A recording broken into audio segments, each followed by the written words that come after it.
Well, what's going on, folks? This is a out of the theater car review for Oppenheimer. Holy shit. That movie was fucking excellent. So Oppenheimer is it biopic or biopic? I'm gonna go biopic. Biographical picture, movie picture, whatever. Biopic. Oppenheimer is a biopic by Christopher Nolan. I think he wrote and did the screenplay and directed, obviously. Not sure. But it's a Christopher Nolan movie. That's clear. It is J. Robert Oppenheimer was the project leader of the Manhattan Project, the architects of the first atomic bomb, the one that was used twice, the one they made 2 copies of and used twice on Hiroshima and Nagasaki, ending World War II. The movie isn't really about the bomb. It's about Oppenheimer himself. I mean, it's about the bomb, but it's about Oppenheimer himself mostly. I'm not an expert movie reviewer. I can't really tell you if it's well directed. I don't know what makes something well directed. I can tell when something is terribly acted. There was no terrible acting in this. I can tell you how I feel about it. I don't know if that makes it good direction or good screenplay. I don't know if that makes it a good cinematography. I don't know about those filmmaking details. I'll tell you what I liked about it, what I didn't like about it, because it wasn't perfect. But it was fucking excellent. Let's start with I'm not going to say bad, but I'm going to say less than ideal. It was definitely dialogue heavy. Not that that's a bad thing, but because so many names were used, unless you catch and set to long-term memory each name as you're shown in the movie, you're going to miss some key elements. You're going to miss who somebody's talking about at a certain time and maybe not get the full picture because there's so many names thrown at you. The cast is huge, full of stars. How they did this for $100 million, I don't know, but maybe Hollywood needs to take a lesson from Christopher Nolan because they're spending a fuck ton of money on a bunch of shit, including mostly Disney stuff. Sorry if I'm getting a little spicy. I don't care. I'm done being nice. Not that I was ever really a nice reviewer, because this is like one of my first times doing this. Anyway. One issue was the dialogue and the fact that you need to catch all the names right away, or else you'll miss some stuff later on. But you catch on to the key players, and it's mostly fine. There were times where it was hard to hear the dialogue. I hear that's sound editing, and I hear that Christopher Nolan has an issue sound editing sometimes, but I didn't notice it enough to have it a real complaint. This is like a minor complaint for me. It was not a linear story at all. There was no linearity to the story. There were visual devices to let you know when you're in a certain time frame, like black and white and color. But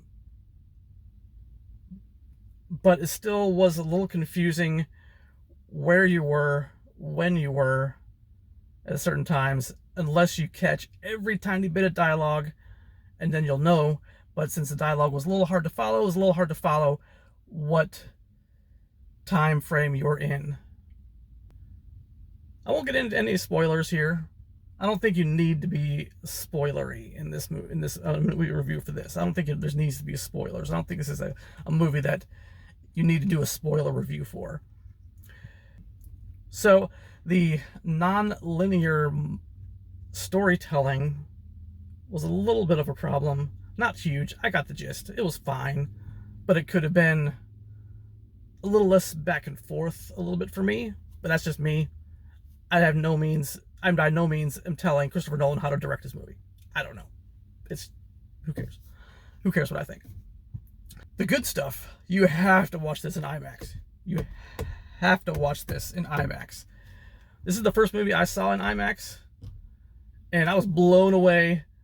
Pun intended and not intended, both. I don't care if that's grammatically correct. I was blown away by this movie. The sound was crazy, in your face. Even everybody knows there's an atomic bomb explosion in this movie. Apparently, they actually set off a real atomic bomb to get this practical footage. Apparently he didn't use any CGI in this movie at all, which is remarkable because there's a lot of scenes and shots that seem to be that they must be digital effects, but especially not really a spoiler, I'm not gonna tell you about it, especially the very, very, very last scene before the credits. It's like, how could that not be special? How could that not be visual effects, like computer generated visual effects? If it was eligible for an Oscar, they would probably get an Oscar for visual effects because they were practical visual effects. I'll get into the Oscar part later. I have to see it in IMAX. IMAX blew me away.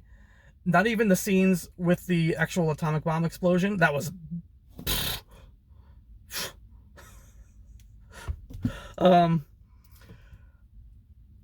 there were other scenes where the sound and the feel of the bass were just as effective as the big explosion scene.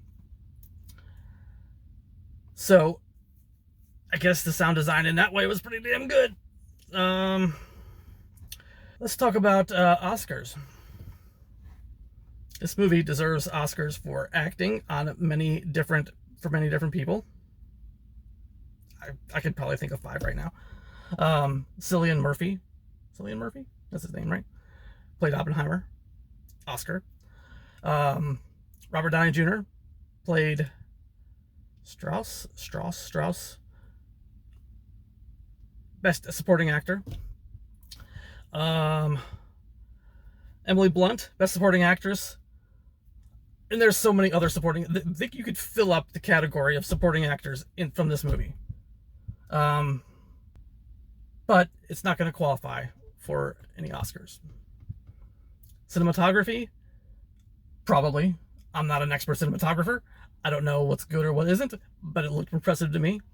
Directing seemed like it was amazing, especially certain scenes. Freaking fantastic. I would have to get the details. I don't necessarily want to get details. I mean, it's not... Describe a scene would be kind of spoilery, but I don't want to ruin it, so I'll leave it at that. Some directing in some scenes is fantastic, and I was blown away. So if that means directing is the cause, or good directing is the cause of that impressiveness, then good directing. And I haven't seen a ton of movies this year. Best thing I've seen all year, though. I like Mario. Not Best Picture. I kind of like Fast and Furious. Definitely not Best Picture. I like Guardians of the Galaxy 3. Not Best Picture. Oppenheimer. Absolutely one of the best movies I've seen in a long time. It is the best movie I've seen in a long time. To define one of... for a certain time frame, and have to really think about it, and that's in this review would get too long. So, Oscar worthy for sure. In my mind, in the minds of an average person, in the mind of a reasonable person who used to like watching the Oscars, it is Oscar worthy on many, many levels.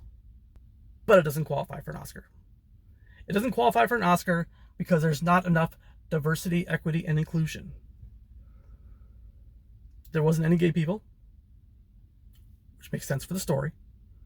I remember seeing like 1 or 2 black people who were more background characters, but everybody involved in the government, which was heavily featured in this, and all the scientists, they were probably all white people. Or white, or what do you call it? White adjacent, I guess. specifically Americans, Germans. There were maybe Russians. Definitely Jewish people featured, Jewish characters featured. But it was not what the left would call a diverse cast. And because the Oscars have this new rule, you have to have a diverse cast. You have to have a certain LGBTQIA, ABC plus representation. You're not allowed to be qualified for an Oscars unless you are basically woke or woke adjacent, which is a bunch of bullshit because this movie deserves all the Oscars. Holy shit, this movie was excellent. Oppenheimer, 9 out of 10. It only loses a point because maybe it's my fault. Maybe I don't give it that point because of something on my side. I didn't follow every little bit from the start, so I had to play a little catch up as I went along. And yeah, that's my review. Hollywood in general is bullshit. Christopher Nolan is kind of he doesn't care, and that's what makes him one of the things that makes him good. He doesn't care about the woke bullshit, and I liked it a lot. It was explosive. Do I call it fun? I don't know. I haven't talked about the science. I love the science in it too. I like to think of myself as a man of science. I like science, but I understood a little bit of the physics, but not nearly enough to probably get the most out of it. But I was able to follow it. I was able to maybe a little bit more than the average person just because I like physics, but I don't nearly have enough knowledge to tell you if the physics was accurate or not. But I like the science involved with it. Anyway, overall, I'm sitting here in a hot car in Florida because my air conditioning would mess up the audio. So I am going to call it here because I'm probably sweating and looking all shiny and flushed by now. Yep, a little bit. I'll see you maybe if this video takes off a little bit. Maybe I'll do some more movie reviews if I care enough about a movie. Like, comment, and subscribe. Help me get to that 1,000 subscribers so I can get monetized. I think I've got the back end kind of ready to go. As soon as I hit that 1,000, I can make some money.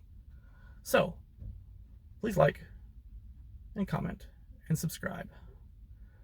And I'll see you next time I see a movie. If I want to hurt my mental stability, maybe I'll go watch Barbie, but it might make for a fun review. I don't know if I want to put myself through that though. I heard it's super, super man-hating feminist. I don't know if I want to do that. Hey, comment down below. Should I watch Barbie and should I review Barbie? I already know I'll probably rip it apart. Anyway, thanks for watching. See you next time. Bye-bye.